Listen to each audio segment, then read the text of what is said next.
États-Unis. Elon Musk critique vivement le matériel informatique obsolète du gouvernement. Lundi, Elon Musk a partagé sa surprise quant à l'obsolescence des ordinateurs et des logiciels du gouvernement fédéral des États-Unis. Selon lui, ces équipements sont si vieux qu'ils sont incapables de passer des audits de base ou d'identifier des fraudes.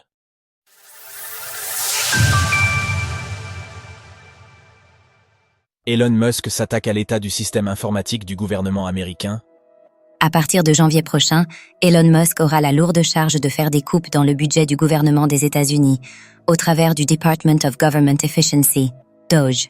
Toutefois, il semblerait que pour faire des économies à long terme, il faille d'abord investir dans du nouveau matériel.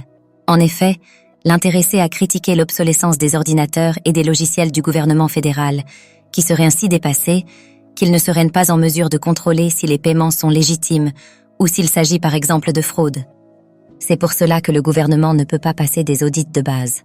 Souvent, il ne sait littéralement pas où sont passés vos impôts. C'est insensé.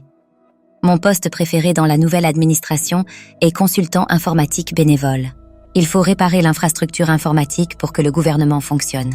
Lorsqu'un utilisateur blague en comparant le matériel du service des impôts à un ordinateur de plus de 20 ans équipé de Windows 98, Elon Musk répond en disant que, malheureusement, c'est bien pire que ça. Bien entendu, le fantasque entrepreneur nous a appris à prendre des pincettes avec ses propos parfois exagérés.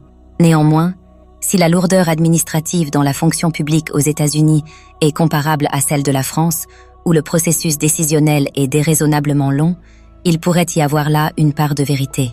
Dans ce sens, Elon Musk critique la bureaucratie massive. Certaines de ces mesures sont intentionnelles. La plupart sont simplement la conséquence naturelle d'une bureaucratie massive qui ne rend aucun compte des résultats.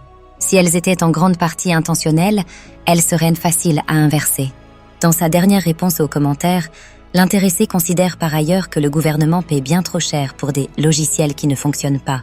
Dès le mois de janvier prochain, nous pourrons alors voir de quelle manière Elon Musk et Vivek Ramaswamy tenteront de réduire les inefficiences du gouvernement américain au travers du DOGE.